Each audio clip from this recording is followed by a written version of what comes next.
Okay, good morning, good afternoon, good evening, wherever you are joining us from in the world today. Welcome to SPE Live. And I'd like to mention a special thanks to the SPE Foundation for supporting this platform and allowing us to come together to facilitate energy knowledge during these unprecedented times.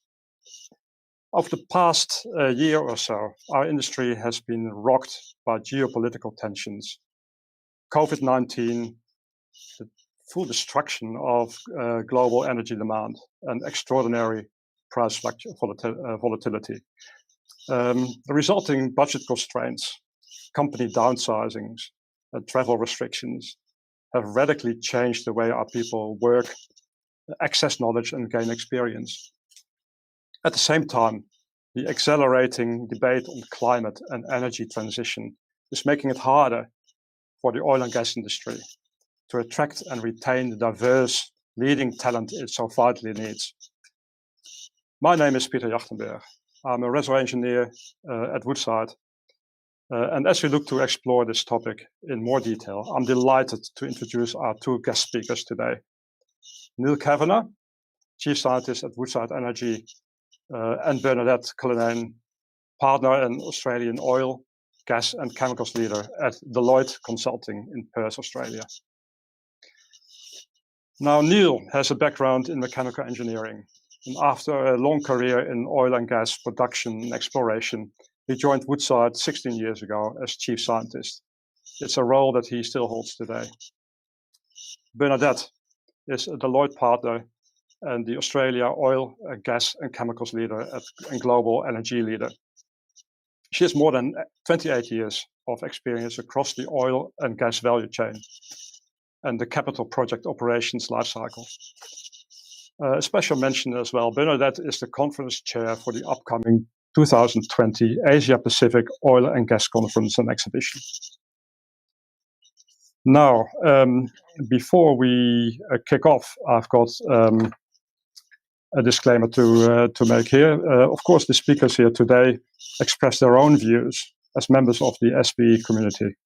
And these views do not necessarily reflect those of the companies they work for. So now, to get started, Bernadette and Neil. To get started with the elephant in the room, really, is there a future for careers in the oil and gas industry? Neil, what are your thoughts on that? We do believe there's a future for careers in the oil and gas industry. We absolutely require energy to be produced now to live all around the world. Fields, as they are produced, are constantly depleting. They need to be replaced. That's especially true for gas. And if we look at the forecasts out to 2050, they also show a substantial contribution remaining from oil and gas, and in particular for gas, which we think of as the low carbon fuel. Neil, I totally agree with you. In addition to the fundamental increase in the demand for energy, and 70% of which is coming, frankly, from our region here in Asia Pacific, the world is also demanding and is accelerating the transition for energy transition. And that means more energies of all types, including renewables and lower carbon energy, will be required. And to touch base on our theme today, all of this is new, and this will require a lot of new insights and new capabilities, and set the stage for really a significant career in learning going forward. Okay, Bernadette, that is a great answer, but it doesn't necessarily reflect the views of the young people about to join university.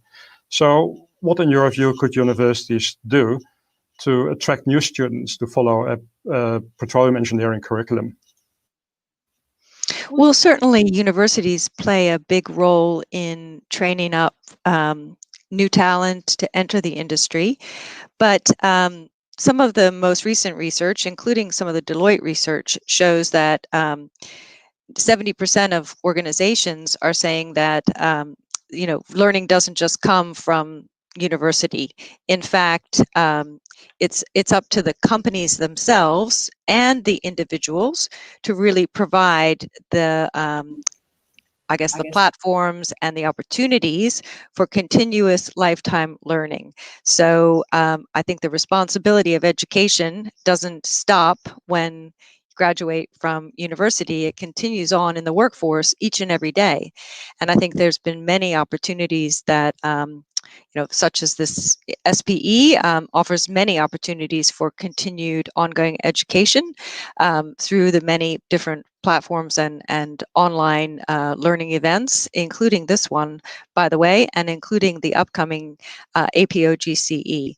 And even I noted I'm a member of Engineers Australia, and coming up on the 18th to the 21st, it's Engineers Week, so it's the same week as APOGCE. And they're offering online learning. This is just one of many, many examples where they're bringing together learning leaders from Tesla, from CSIRO here in Australia, from some of the other companies as well, including Minderoo, which is very active in the energy space as well as in the mining space, and using that opportunity during Engineers Week to broadcast learning opportunities to the broader community. Now that leads me nicely into my next question, but before we go there, I want to invite Neil to share his views with us. Well, I think your question was, how can petroleum engineering courses, undergraduate courses, attract students during the era of energy transition? And it is a problem. We're hearing from Australian petroleum engineering departments that it's an issue, and in fact, they are refreshing their curriculum and their course design. It does sound like they're going to want to broaden because it's a marketplace at university. They need to attract students or they can't function. I do think what will happen is that they will broaden into upstream and natural resources, natural energy resources management that goes a little wider than petroleum engineering, and that their focus on petroleum engineering will perhaps be more on the research side rather than the teaching side. And I'm also of the view, and this is reflected in some of the recruitment that I see here where I work at Woodside, that engineers joining the oil and gas business are coming from all different undergraduate subjects. They've graduated in all different topics, not just petroleum engineering. And we think of reservoir engineering and completions design as training, which they can acquire during their professional development. And my advice is that university is a time for education, where you learn to be a learner, you become rounded, you learn the fundamentals of science, but the application of that can wait until you're employed. At least that's the perspective from the bigger companies that can actually carry people through their professional training period. But the other aspect that I would add to that is that during all the oil and gas companies these days are also thinking about low carbon energy of the future, whether it's electrification of their current facilities, the introduction of photovoltaic panels and renewable power in the delivery of oil and gas. So even if you come to work at an oil and gas company, you will be exposed to these new themes of renewable power, CO2 treatment and abatement, digitalization, measuring and control of fugitive emissions. It's just part of the scene. Maybe you learn that at university, but quite probably you don't, or quite possibly you don't. And it's something that you would learn by doing and by online learning and other kinds of learning whilst you're employed. You answered some of the, you gave a few answers already on the next question. What can companies actually do to attract and retain new talent? Well, I mean, one of the best things that we can do is offer strong employment with good prospects and the chance for growth and professional development and a variety of difficult things. The other thing that we do is that we lean on our core purpose, which is to supply society's energy needs and allow prosperity and sort of social well-being. Anyone who's been to a country that has energy poverty knows it actually looks pretty miserable when people don't have mobility, people don't have the energy required for healthcare and other things. It's a pretty miserable place. So we defend our core purpose, which is to supply affordable, clean energy, and that's why still it's important, and it's one of the Sustainable Development Goals. Number 7 is to provide our people with affordable energy. So working on that core purpose is something that's important for attracting young people. And then the other thing is to showcase through our technology programs, and I'm very proud of the work that's going on here at Woodside, that we are leading on the topic of new energy and renewable power.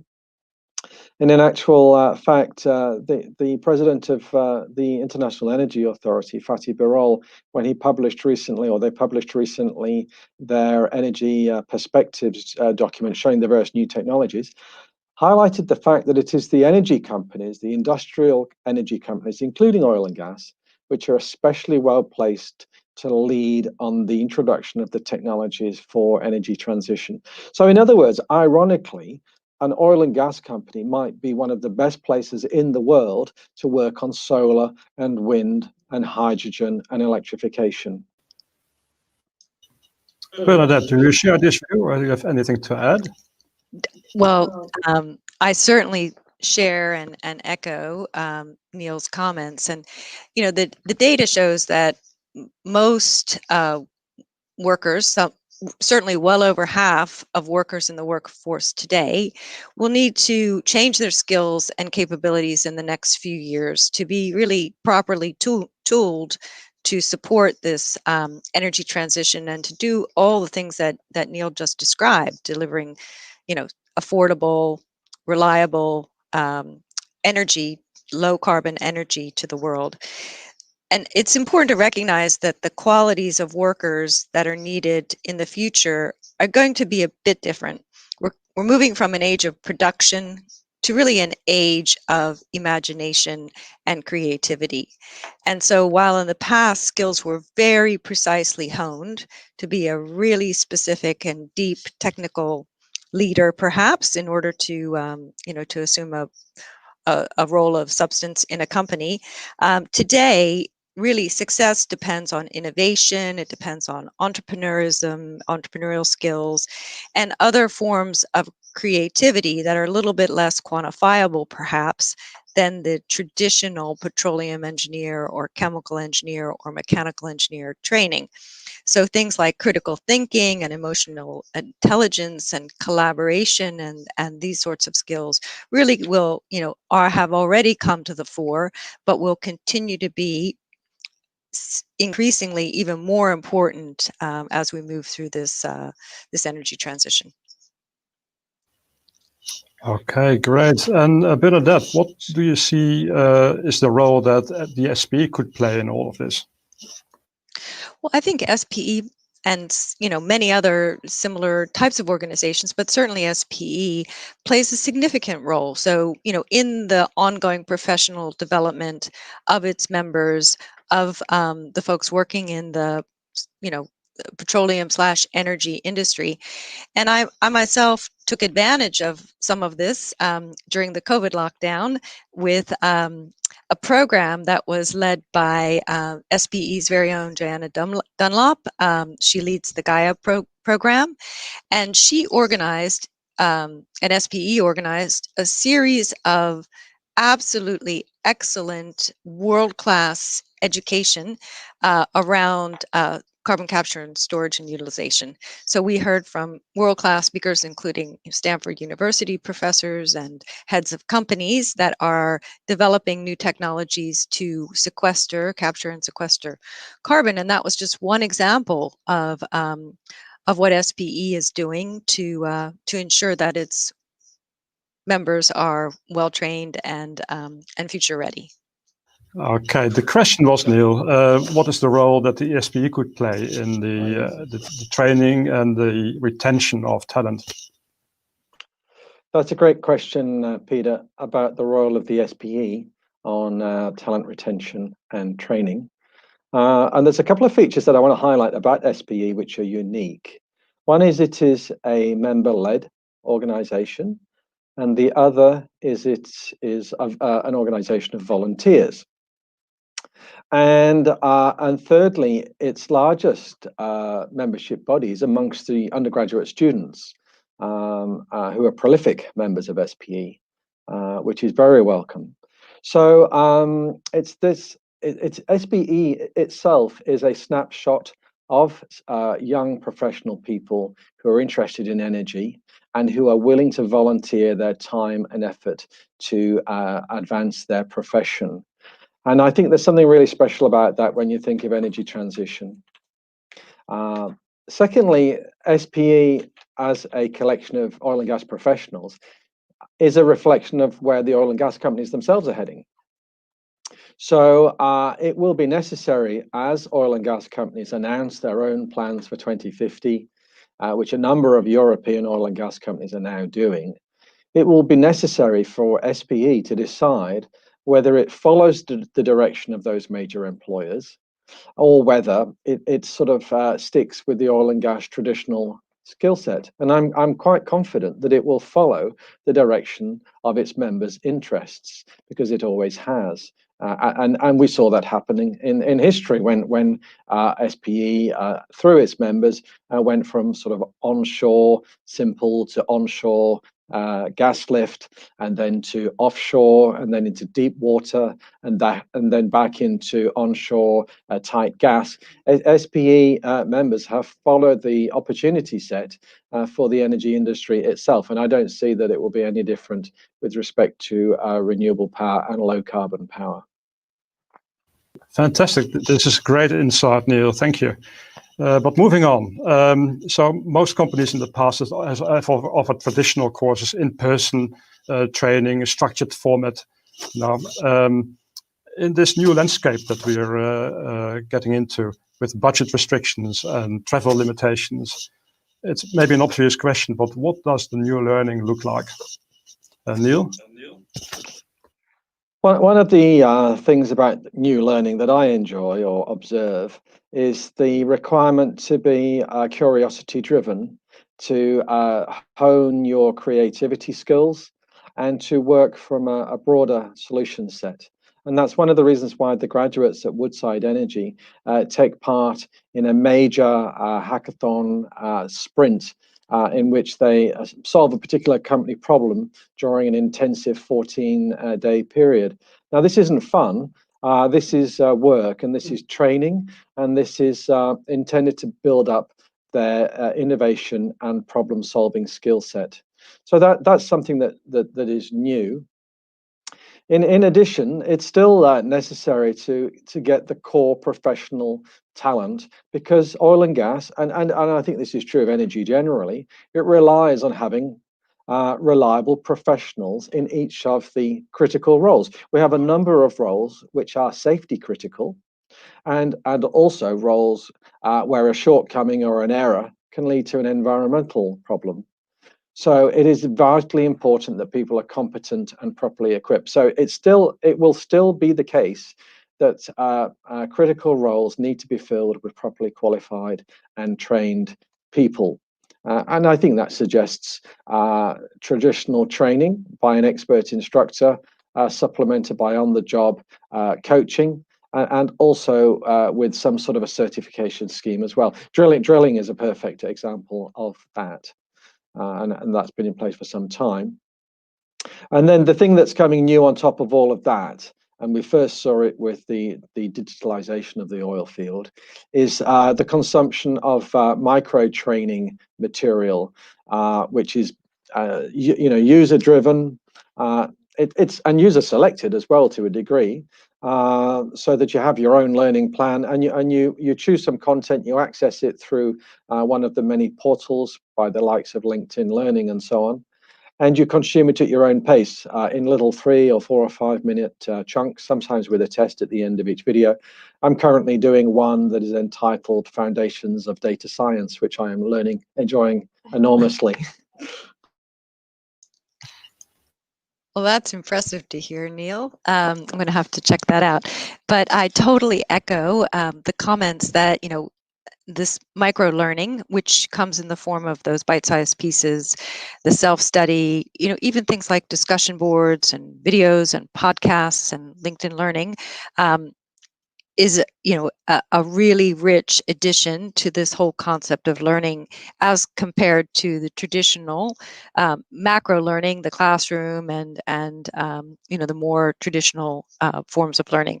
And I think that gamification and simulation also plays an important role there in terms of really learning. And I was reflecting on, for me, some of the most profound learning, other than on the job learning, that I've done has been through some of those gamification and simulation exercises, because they really stick with you. And that concept of those, that hackathon that you described, Neil, certainly will make an indelible impact on those folks that have gone through that. I can also reflect on, for example, that sort of learning on demand. Deloitte has a global platform for learning called Cura. This month happens to be Climate Action Month in Deloitte, and literally there are 100 courses available today on the topics associated with sustainability, ESG, decarbonization, etc. And those are internal talks, they're TEDx talks that have been captured. They're interviews with board members of various companies that we interact with. And these could be 3 to 5 minute long segments.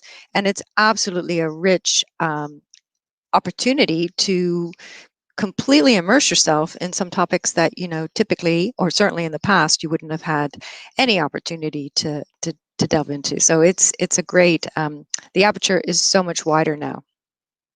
Well, following through on what Bernadette just described, which was this rich opportunity set now for learning, ironically, it's more and more important to have a learning plan. Well, or maybe you don't. Maybe you just nibble away according to your curiosity. But what I find, partly because my time is precious and limited, that it's useful if I focus on a couple of things. I think that's true as a mature age professional. I imagine, though, it's also important to have a plan for a younger person who's wanting to fill out the basic and essential components of their early stage career ladder. So I think having a plan is a good idea, and that's something that employers should do. It ought to be part of the sort of pact that they have with their employees, that they offer a growth journey as well as a transcending purpose, and that they put that growth journey into practice through a learning plan, as well as providing the learning content. And that learning could be technical, it could be behavioral, it can also be innovation and new technology driven as well. But having a plan, I think, is a good idea. Bernadette, would you be able to elaborate a little bit on your thoughts on what should go into a plan like that? Yeah, I think it's incumbent upon the individual, as Neil has described, around having a plan, but it's also incumbent on the employer to feel confident in investing in workers and not being afraid, because it's too risky, for example, that they may walk out the door. And I think most companies, leading companies, do recognize that the key to their very own success and their sustainability is building up the capability and resilience of their workforce. And some of the ways that they're doing that is through their own internal programs, as has been mentioned by Neil and myself, but also allowing workers to access a wider ecosystem that for example, was not necessarily available in the past, and having that really broad ecosystem. And a couple of examples, they happen, one or two maybe US based, but nonetheless are highly applicable.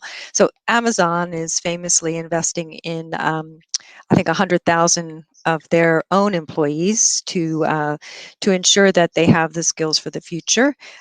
One of the home, sort of like the Bunnings equivalent in the United States, is taking their workers, the staff that interface with customers, and they're encouraging them to take on the skills and providing platforms via their ecosystem to launch careers by getting trained up in carpentry and plumbing and electrical and appliance repair. And then those workers will, with those new skills that have been gained through access to this ecosystem, are then able to be placed in the nationwide contractor network of this Bunnings equivalent in the United States. Thanks, Bernadette. Well, let's move on to the next question. Now, before we do so, Neil has something to add. Well, if I could just follow through on the matter of culture. We've talked about plans, we've talked about ecosystems of learning materials. The other thing that a company can do is to make sure that it has a culture in which each individual employee has the expectation of growth, and that each employee has the expectation that they will support the growth of their colleagues. And that's especially true in relation to on-the-job learning, which of course is still probably the best way of learning, is to learn by seeing and doing whilst being within an arm's length of somebody who's a senior practitioner. So I think culture and workplace learning are a couple of other points that we can add to the mix that Bernadette's been describing within the ecosystem that companies can take on. Fantastic, Neil. That actually brings us to the next question. You talked about working together with more experienced people to learn. So as the older employees, it may be a bit of a sensitive issue here, but as the older employees are leaving the industry, so how can we retain their knowledge and experience? And today, is it actually still relevant, or do we have machines that can take over? Neil, what is your answer? Well, that's a very good question. It's an old theme. The truth of the matter is that many of even I, as a senior person at Woodside, I'm conscious that I've been in the industry for nearly 35 years.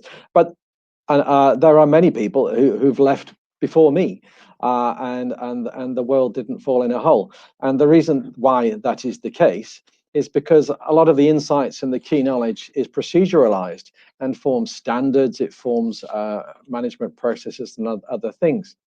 And today, expert ways of working are increasingly included into computer systems and control systems. So more and more, it is possible that expertise can be institutionalized in this way. And lastly, I always think about the military and the very young people who fly those jet aircraft off the back of an aircraft carrier in the night in stormy weather, and those young people are in their mid-20s. So I also don't see that there's particularly a limit on what young people can do, and I think that they want to do more and that we should encourage it. So no, I don't have great anxiety. I see it also as an opportunity for more mature people to sort of keep on learning and let some of their well-established skills flow on to others and find new ways to bust some moves. Bernadette, what is your view on this topic? Well, I firmly believe that coaching and exchanging knowledge, sharing knowledge, imparting knowledge is key to all companies, and the so-called older worker has a very big role to play in this. I think that that mentoring and that mentoring culture is very significant and should not be overlooked whatsoever. And I think we all have really a couple of jobs in life. One is to do our job and to do our work and what have you, but the other is to really help make the world a better place. That's a second job that we all have. And certainly absorbing and retaining the knowledge and leveraging the knowledge and insight of more mature workforce is one very important way to do that. Thank you, Bernadette. So slightly different question. In your view, Bernadette, do we need more specialization or do we require more broadening of skills in the future? I think you mentioned it already in the previous answer, but could you elaborate, please? Yeah, I think it's not so much about building skills per se, but it's building capability and capacity to learn. So, that is a broadening step, if you will, in and of itself. And it's also incumbent on individuals and companies to recognize that it's not about necessarily meeting, the short-term needs of the moment, but it's really leveraging the passion that people have, and Neil referred to this as culture and cultivating a culture, but really engaging that passion, which really helps unlock unseen future problems. So while we can all work on the production of the asset today, we really absolutely have to cultivate that passion for what we don't see and what the future may hold for us. And I think, we've talked about formal training becoming now morphing into kind of learning in the flow and learning on demand. And I also think that you'll be less rewarded for your output in the future, your work output, and more rewarded for the skills and capabilities that you cultivate and develop in yourself, and that you cultivate and develop in others. And it's very important, and Neil has given some great examples of that, of where a company's former, internal purpose, an internal purpose, which is very, very critical. I think he described the purpose of Woodside, but it's also now with an eye towards not just what it brings to the benefit of the company, but to the benefit of society. Neil, in a few words, specialization or broadening, please? I believe that professionals in oil and gas and energy should, at different times in their career, do each of those things. Have a period of time as a specialist and a period of time in which one coordinates and leads an opportunity, but draws in the input from other specialists, other subject matter experts. And I say that because if you've never been a subject matter expert yourself, and have never had the taste of being the last word on a mission critical decision, later on when you are the opportunity leader and you're sort of taking those inputs from others, I think you're a little less clear about how it's best done. So I think that an ideal career has a period of doing each. And secondly, and partly because of the opportunity for learning that's there now, it is possible to become a subject matter expert more quickly through globalization and through access to very large information sets. It's possible for a person to be involved in very many more cases and see more real world examples because of the globalization. And that sort of looking at lots of cases is the thing that builds confidence as a subject matter expert when faced with especially with data sets that are unclear and require an expert judgment. So, but in a fast changing world, Neil, is there another risk of these skills and this expertise that is being generated, of them becoming obsolete very quickly? Well, the SPE skills and the oil and gas skills, drilling wells, completing wells, building production facilities and exporting oil and gas to a customer, I do not believe that they are on the cusp of becoming obsolete. All the forecasts are that they will continue to be important for a period of time, long enough to maintain those critical skills. And instead, what will happen is there'll be a period of hybrid when it's all happening together, and the future and the present and the past are all mixed together. So let's move on to our next question here. So what options for acquiring knowledge do we have available today? We've called out quite a few already, but specific to SPE, there's the conferences and workshops, and in fact, earlier this year in September, I had an opportunity as to be the co-chair of one of SPE's workshops, which was on emissions management and emissions reduction. And in that session, we had oil and gas executives and oil and gas individuals, but we also had leaders from other parts of the economy, and we had an investment banker. So, SPE offered that opportunity in a workshop format, which is, a little bit different than the conference, because in a workshop you could actually sort of get in and ask a lot of questions and really learn by rolling up your sleeves with these experts. It's a really great opportunity. But there's the Journal of Petroleum Technology, which is now available online. There's the SPE papers. There's all sorts of certifications offered through the SPE. So, in and of itself, it's a plethora of learning options available. And I do totally agree with what Neil has said, is that some of the fundamentals around being able to work in the energy sector will never go away. I mean, if we can just take something as simple as converting units across the value chain, from the types of units that you need to measure in barrels of oil equivalent, to converting it to millions of tons of LNG or whatever the case may be, and then converting that into electrons and power units and these sorts of things. Like, the ability to be conversant just in conversions across the value chain, and to be able to instantaneously make that calculation in your head, that will never go away. And that's a very valuable skill these days. So I'd like to move on to the next question. We're quickly running out of time here. So in a few words, Bernadette, what do you see as the characteristics of the modern learner?